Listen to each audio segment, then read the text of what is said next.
what is your glove maintenance policy? So what does that look like? Do you have enough sizes for everybody, for small, medium, large, or just a universal size, just in case you have visitors or outside contractors? And here we go again.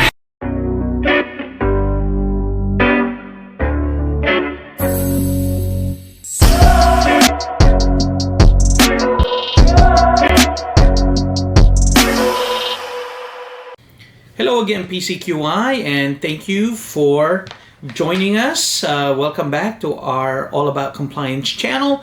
In this segment, it's a part of our continuation on GMP training for our food category, section personnel, cleanliness, and maintaining gloves, section of our 21 CFR, CGMP, HARPC, 21 CFR Part 117.10 personnel. All right, let's get started.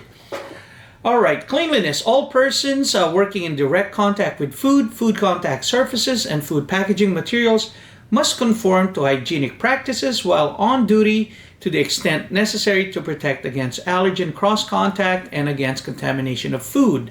The methods for maintaining cleanliness include maintaining gloves if they are used in food handling in an intact, clean, and sanitary condition.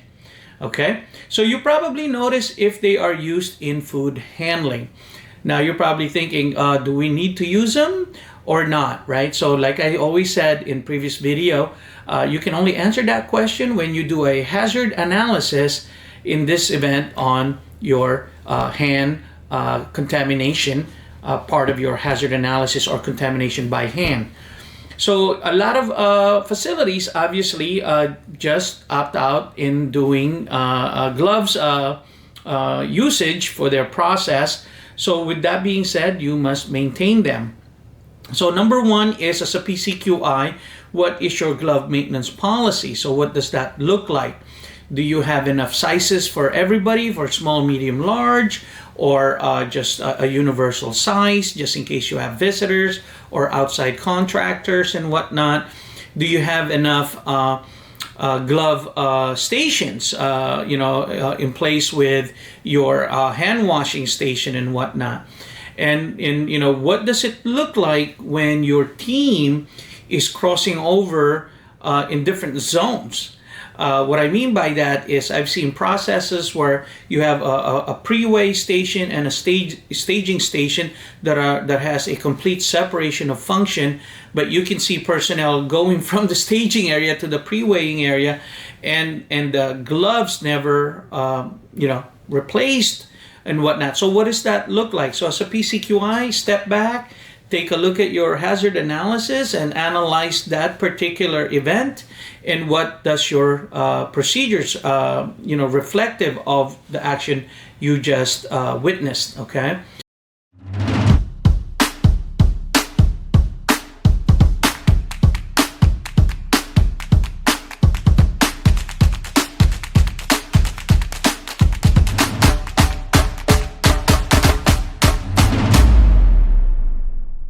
Next topic on your policy is, does the team need to wash their hands every time they replace their glove? So take a look at your hand washing or your hand washing program. What does that look like? So they got to go hand in hand together, right? So some process I've seen, they don't do the hand washing, they apply the gloves, and then they do some sanitizing with the gloves, right? You might not particularly agree with that procedure, but there are procedures out there that are in place because of that. Now, meeting the hand washing, that's kind of crossing over for that. Normal practice I've seen is you always wash your hands when you're donning your gloves. Now, on glove maintenance, what is your policy in exchanging them in the middle of production? Obviously, you need to cover if there's a hole, tear, and whatnot, and the glove failed. What is your integrity check for that glove? So if it's missing any pieces and whatnot, what are your procedures or your policies in locating those missing parts, part of your foreign object protocol, right? So these are the type of things as a PCQI when you're putting this policy together, or in this case procedures. Make sure you ask those questions, and then also talk to your colleagues glove maintenance in the warehouse. What does that look like? Some warehouse allows them to have gloves, but they're not sanitary gloves. They're just for working around boxes and heavy items for lifting and whatnot. But then what do they do when they open the box and check on the raw materials or ingredients? Now you got touch points that's going to cross over to your pre-weigh room, where that particular personnel is actually changing gloves each time that they're performing their pre-weighing activity. But is he actually touching contaminated surfaces at that point, transferring it to himself or to his hands or gloved hands and transferring it to another process? So you have to make these assessment as a PCQI, right? Just watch your team and how they are moving, crossing over different zones, and then it will tell you, obviously it will tell you what to do by your observation and whatnot. The other part of it on gloves maintenance, like I've mentioned about during production, what about gloves in pre-weighing? What is your process for handling bulk material? When the material comes in on the pre-weigh section and you only need so many kilos or so many pounds, are you requiring your team to basically do the hand washing, change the glove process in each material, and then before touching B material, they'll go over the glove maintenance / hand washing policy, and do the B material and whatnot? Or do you just go with one set of the hygiene practice of hand washing and gloving, and then you're basically going through your A, B, and C raw materials? So what does that look like for you? So obviously we know the answers to that, but I'm just giving that out as a cognitive thinking methodology questions, for you to take a look at, and also ask your teammates. Sometimes they have those procedures in place.